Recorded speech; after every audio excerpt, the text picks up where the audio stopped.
ஏனென்றால் 26 தேர்தலுக்கு அப்புறம் அரசியல் களம் மாறிடுச்சு. எழுதி வைத்துக் கொள்ளுங்கள், வரக்கூடிய தேர்தல்களில் திரு இபிஎஸ் அவர்களும் திரு மு க ஸ்டாலின் அவர்களும் இணைந்து தேர்தலை அரசியலை உருவாக்குவார்கள்.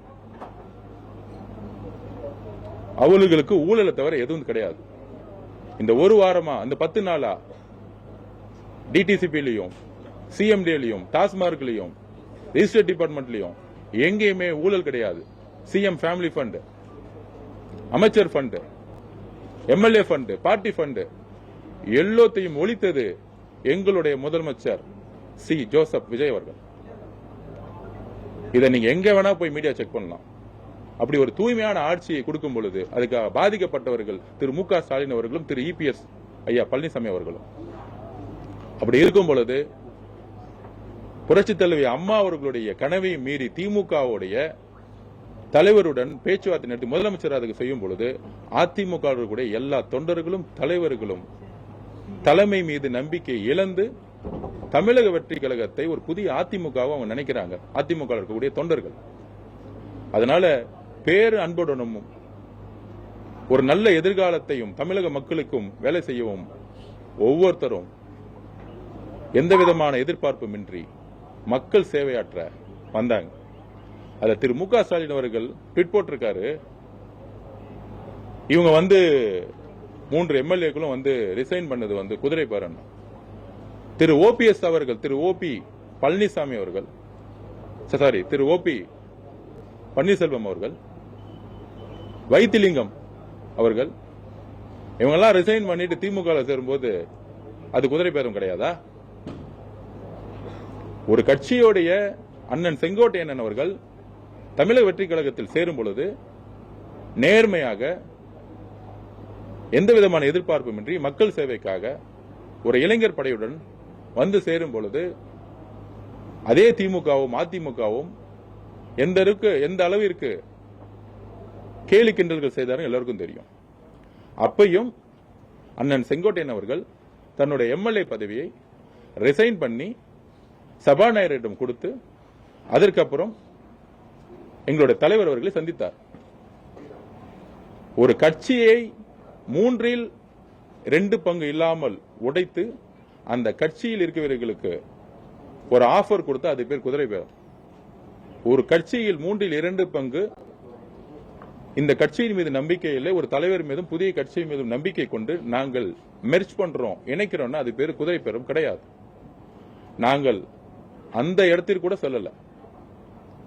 எந்த புரட்சி தலைவி அம்மா எம்ஜிஆர் அவர்கள் உருவாக்கிய கட்சியில் தலைமை மீது நம்பிக்கை இல்லாத சூழல் ஏன் உருவாச்சுன்னா திமுக தலைவர் மு க ஸ்டாலினரும் இபிஎஸ் திரு பழனிசாமி அவர்களும் இணைந்து ஒரு ஆட்சியை உருவாக்கும் பொழுது அது ஒட்டுமொத்த அதிமுக தொண்டர்களுக்கு மிகப்பெரிய அதிர்ச்சியை கொடுத்தது திரு இபிஎஸ் அவர்கள். இதுதான் பெரிய சூழ்ச்சி. அந்த சூழ்ச்சியிலிருந்து எல்லா தொண்டர்களும் திரு இபிஎஸ் பழனிசாமி அவர்கள் மீது நம்பிக்கை இழந்து தமிழக வெற்றி கழகத்தின் மீது நம்பிக்கையை உருவாக்கி இந்த 15 நாளுடைய ஆட்சியில ஒட்டுமொத்த ஊழலையும் தூக்கி எறிந்த சரித்திரம் இந்த 50 வருஷமா எங்கேயுமே நடந்தது கிடையாது. அதனால அன்புடனும் ஒரு நம்பிக்கையுடனும் அதிமுகவுடைய தொண்டர்களை நாங்கள் வரவேற்கிறோம். இன்னும் அதிமுக பல்வேறு நாடாளுமன்ற உறுப்பினர்கள், மாவட்ட செயலாளர்கள் அவர்களையும் நாங்கள் வரவேற்போம். ஏனால் புரட்சி தலைவர் எம்ஜிஆர் அவர்கள் உருவாக்கிய கட்சி நாளைக்கு திமுகவுடன் சேரப்போகுதுன்னு அவங்களே ஃபீல் பண்றாங்க. சேர்ந்து தேர்தல் அரசியல உருவாக்கணும்னு அவங்க நினைக்கிறேன்னு ஒவ்வொரு எம்எல்ஏவும் சொல்ல ஆரம்பிக்கிறாங்க. ஏன்னா அந்த பார்ட்டி இன்டர்னல் மீட்டிங்ல திரு இபிஎஸ் பழனிசாமி அவர்கள் அந்த 47 எம்எல்ஏ மீட்டிங்ல இருக்காங்கிறது அவங்க பதிவு பண்ணியிருக்காங்க எங்ககிட்ட. அப்ப அந்த அதிர்ச்சியிலிருந்து பல்வேறு எம்எல்ஏக்கள், பல்வேறு நாடாளுமன்ற உறுப்பினர்கள், முன்னாள் நாடாளுமன்ற உறுப்பினர்கள், மாவட்ட செயலாளர்கள் ஒரு அன்புடன் இணையணும்னு நினைச்சாங்க. அதனால சட்டத்தின்படி சபாநாயகர் அவர்களை சந்தித்து ஒவ்வொரு சட்டமன்ற உறுப்பினருக்கும் தன்னுடைய பதவியை ராஜினாமா செய்ய எல்லா விதமான அரசியல் அதிகாரம் இருக்கு. அதனால மக்கள் முன்பு நேர்மையாக தன்னுடைய பதவியை ராஜினாமா செய்த பிறகு என்னை சந்தித்தார்கள். சந்தித்த பிறகு முதலமைச்சரை மரியாதை நிமித்தமாக சந்தித்தார்கள். இப்பொழுது ஸ்பீக்கர் அனௌன்ஸ் பண்ண பிறகு இன்றைக்கு முறையாக அதோட உறுப்பினர் கார்டை பொதுச்செயலாளர் ஆனந்தன் அவர்கள் முன்பு, அண்ணன் ஆனந்தன் முன்பு அதை வாங்கி முறையாக சேர்ந்திருக்கிறார்கள். இங்கு ஜனநாயகம் எங்கும் மீறப்படல. அதனால திரு மு க ஸ்டாலின் அவர்களுடைய தோல்வி அவர்கிட்ட பதிவு பண்றேன். எதனால தோத்தன்னு 36 கமிட்டியை வந்து போட்டிருக்காங்க. அவருடைய மிகப்பெரிய தோல்விக்கு அவருடைய மருமகன் சபரீஷ் அவர்களும் அவருடைய மகன் உதயநிதி அவர்களும் 36 டிபார்ட்மெண்ட்டை 13 டிபார்ட்மெண்டா பிரிச்சு 17 டிபார்ட்மெண்டா பிரிச்சு எல்லா துறைகளிலும் ஊழலை உருவாக்கி ஒட்டுமொத்த பணத்தையும் கலெக்ஷன் பண்ணி நெடுஞ்சாலைத்துறை, PWD, highways, civil department, registration department ஊழலை செஞ்சு அந்த ஊழல் மூலம் பணத்தை ஒவ்வொரு தொகுதியிலும் 30 கோடி ரூபாய் செலவு செய்து அப்ப மக்களுக்கு வந்து ஒரு மாற்றம் வேணும்னு நினைச்சாங்க. இந்த வெற்றி சாதிக்கு எதிரான ஒரு வெற்றி இல்ல. சாதியை புறக்கணித்து மக்கள் தேர்ந்தெடுத்திருக்காங்க. மதத்தை புறக்கணித்து தேர்ந்தெடுத்திருக்காங்க. பணத்தை தூக்கி எறிஞ்சிருக்காங்க. பழமையான அரசியலை தூக்கி எறிஞ்சிருக்காங்க. அதனால இந்த பொய்யான சூழ்ச்சியான பரப்புரைகளுக்கெல்லாம் கடுமையாக நாங்கள் மக்கள் முன் நின்று இப்பொழுதே நான் ஓப்பனா பேசுறேன். திரு பன்னீர்செல்வம் அவர்களும் OPS முன்னாள் முதலமைச்சராக இருந்தவர், அவர் ரிசைன் பண்ணிட்டு வந்து மு க ஸ்டாலின் முன்பு வந்து சேரும் பொழுதோ, வைத்திலிங்கம் அவர்கள் சேரும் போதோ அவர் என்ன குதிரை பேரம் நடத்தினாருன்னு ஓபன் பண்ணட்டும்.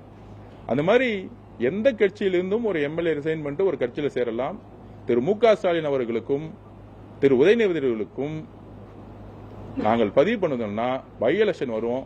பை எலெக்ஷன்ல நீங்களும் கேம்பெயின் பண்ணுங்க, பிரச்சாரம் பண்ணுங்க. பிரச்சாரம் பண்றது கூட ஜனநாயக கடமை இருக்கு. அதுல தேர்தல்ல மக்கள் வந்து யாருக்கு வந்து வெற்றி பெற போறாங்கிறது மக்கள் முடிவு பண்ண போறாங்க. நாங்கள் எங்களுடைய பிரச்சார திட்டத்தின் மூலம், எங்களுடைய தலைவருடைய பிரச்சாரம் மூலம் மிகப்பெரிய வெற்றிகளை உருவாக்குவார். அதனால இந்த 3 பேரும் பத்திரிகையாளர் சந்திப்பாங்க. அவங்க கிட்ட நீங்க ஜனநாயகபூர்வமான எல்லா கேள்விகளும் கேட்கலாம். இது வந்து ஒளிச்சு மறைச்சி பேச்சுவார்த்தை நடத்தக்கூடிய அரசியலை புதுசாக உருவாக்கக்கூடிய இளைஞர்கள் கொண்ட தலைவர் உருவாக்கிய கட்சியில் அது கிடையாது. மிக்க நேர்முடன் அதிமுக தலைமை திமுகவோட தலைமையுடன் சேர்ந்து ஒரு சூழ்ச்சி அரசியலை தமிழ்நாட்டில் உருவாக்கியதோடைய ஒரு வெளிப்பாடுதான் அதிமுகவுடைய ஒட்டுமொத்த தோல்வி. அந்த தோல்வியின் வெளிப்பாடுதான் அவங்க அதிமுக பொதுச் செயலாளர் மேல் நம்பிக்கை இழந்து ஒரு மாற்றத்திற்கான மக்கள் சேவைக்கான ஒரு அரசியலுக்காக அவங்க வந்திருக்காங்க. அவர்களை அன்போடு வரவேற்போம். இவங்களை மட்டும் இல்ல, ஒட்டுமொத்த அதிமுகவுடைய நிர்வாகிகளும், பாராளுமன்ற உறுப்பினர்களையும், முன்னாள் பாராளுமன்ற மாவட்ட செயலர், ஒன்றியம், ஏன் கிளைக்கழக நிர்வாகிகளை கூட நாங்கள் வரவேற்போம். ஏனால் எம்ஜிஆர் உருவாக்கிய கட்சி நாங்கள் அப்பயே பதிவு பண்ணோம். எங்களுடைய பிரச்சாரத்தில் எம்ஜிஆர் அவர்களையும் அண்ணா அவர்களையும் தலைவர் முன்னிலைப்படுத்தினார். ஏனால் எம்ஜிஆர் அவர்கள் எங்கள் தலைவருக்கும் சரி, புரட்சி தலைவர் அம்மாவும் சரி, எங்கள் தலைவருக்கு முக்கியமான ஒரு தலைவர். அதனால அதிமுகங்கிறது எங்களுடைய தொண்டர்கள் வந்து தோழமை. பொதுச் செயலாளர்கள் மீது வந்து எங்களுக்கு பல்வேறு விமர்சனங்கள் இருக்கு. அதனால தொண்டர்களை நாங்கள் எப்பொழுதும் வரவேற்போங்கிறதா எங்களோட பதிவு. மாற்றத்திற்கான அரசியல் அப்படின்னு தான் தாவேகா தொடர்ந்து சொல்லிட்டு வருது. ஆனா அதிமுக இருக்க பல நிர்வாகிகள் தொடர்ந்து இங்க வந்து இணையும் பொழுது அது எப்படி மறுபடியும் அதே மாதிரியான அந்த திராவிட கட்சிகள் உள்ள வர்றது தானே ஆகுது? எப்படி இது? அதாவது மாற்றத்திற்கான கட்சி தான். பட் ஆனா வரக்கூடிய சேர்வுகள் மீது எந்த விதமான குற்றச்சாட்டுகள் எதுவுமே கிடையாது. எந்த கட்சியில இப்ப அண்ணன் செங்கோட்டையன் வந்து அதிமுக தான் வந்தாரு. ஆக்சுவலா அவர் வந்து தன்னுடைய எம்எல்ஏ பசி டிசம்பர் மாசமே ரிசைன் பண்ணிட்டு வந்து கட்சியில சேர்ந்தாரு. அவருக்கான பணிகள் கொடுக்கும்போது இந்த கட்சியுடைய சட்டத்திட்டங்கள், இந்த கட்சியுடைய அடிப்படை விதிகளை வந்து அவங்க உள்வாங்கிட்டு, அதுல முக்கியமான வந்து ஊழலற்றது சொல்றோம், எங்களுடைய கொள்கைகளை உள்வாங்கிட்டு சேர்றவங்களை யார் மீதும் எந்த விமர்சனம் இல்லாதவங்க மீது தான் கட்சியில வந்து நாங்க வந்து அனலைஸ் பண்ணி தலைவர் அவர்களுடைய முழு கட்டளையுடன் தான் நாங்க வந்து அவங்க வந்து சேர்றாங்க. முக்கியமாக எங்களுடைய தலைவர் முதலமைச்சர் மேல இருக்கக்கூடிய நம்பிக்கையின் அடிப்படையில் ஒரு மாற்றத்தை உருவாக்குவார் தான் அவங்களும் வரும். அவங்களுக்கும் பல்வேறு பிரஷர்ஸ் இருந்திருக்கு. இந்த குறிப்பாக அவங்க பாண்டிச்சேரி மீட்டிங்ல பொதுச் செயலாளர் திரு இபிஎஸ் அவர்கள் பதிவு பண்ணியிருக்கிறாரு, நம்ம வந்து திமுகவோட சேர்ந்து முதலமைச்சரான என்னன்னு கூலி கேட்டிருக்காரு. அதுக்கு அந்த அதிர்ச்சியிலிருந்து அவங்க மீள முடியல. அதோடைய வெளிப்பாடு தான் இந்த ஒரு கட்சி மீது வந்து நம்பிக்கை இழந்து ஒரு அதிமுகவுடைய கொள்கைக்கும் குறிக்கோளுக்கும், தமிழக வெற்றி கொள்கைக்கும் குறிக்கோளுக்கும், எம்ஜிஆர் அவர்களுடைய குறிக்கோளும் கொள்கைக்கும் எந்த விதமான வேறுபாடு கிடையாது. இது இயற்கையாகவே தமிழக வெற்றி கழகத்தை வந்து அவங்க பாக்குறாங்க. அதனாலதான் நாங்க வந்து உடனடியா வந்து அந்த புரோட்டோகால் படி கட்சியில வந்து அவங்க சேர்ந்த பிறகு என்ன விமர்சனம் வந்துச்சோ இன்னைக்கு ஒளிமறை மூலம் பத்திரிகைகளை செஞ்சு நாங்க பதில் கொடுத்துட்டு இருக்கோம். இங்க வரக்கூடியவர்கள் எல்லாருமே ஒரு தூய்மையான ஒரு ஆட்சிக்கு அவங்களும் உறுதுணையா இருப்பாங்க நாங்க பதிவு பண்றோம். சிட்டிங் எம்எல்ஏக்கள் மேலும் அதிமுகவில இருந்து இங்க வர போறாங்களா? இப்ப 3 பேர் வந்திருக்காங்க, மேலும் பேச்சுவார்த்தை நடந்துட்டு இருக்கா? இல்ல பொதுச் செயலாளர் தவிர்த்து அதிமுகவில இருந்து யாரால வரலாம்னு நீங்க அழைப்பு விடுக்கிறீங்களா? கண்டிப்பா பொதுச் செயலாளர் செயலாளராக இருந்தாலும் சரி, மக்கள் மன்றத்தில் நல்ல பெயரை யார் யாருக்கெல்லாம் இருக்கோ கண்டிப்பா அவங்க வரவேற்றிருக்கும். குறிப்பாக புரட்சி தலைவருடைய நிர்வாகத்தில் இருந்தவரும் புரட்சி தலைவி அம்மா மீது நம்பிக்கையாக இருந்தவங்களாகட்டும் அவங்கள கண்டிப்பாக தலைவர் அவர்களிடமே அவங்களுக்கு நோட்ஸ் போது தலைவர் அவர்கள் ஒவ்வொருத்தரையும் பார்த்து கண்டிப்பாக அவங்களோட அன்போட வரவேற்கிறார்.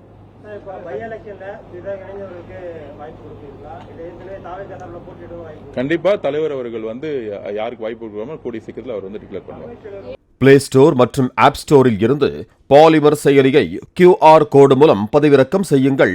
செய்திகளை உடனுக்குடன் பெறுங்கள்.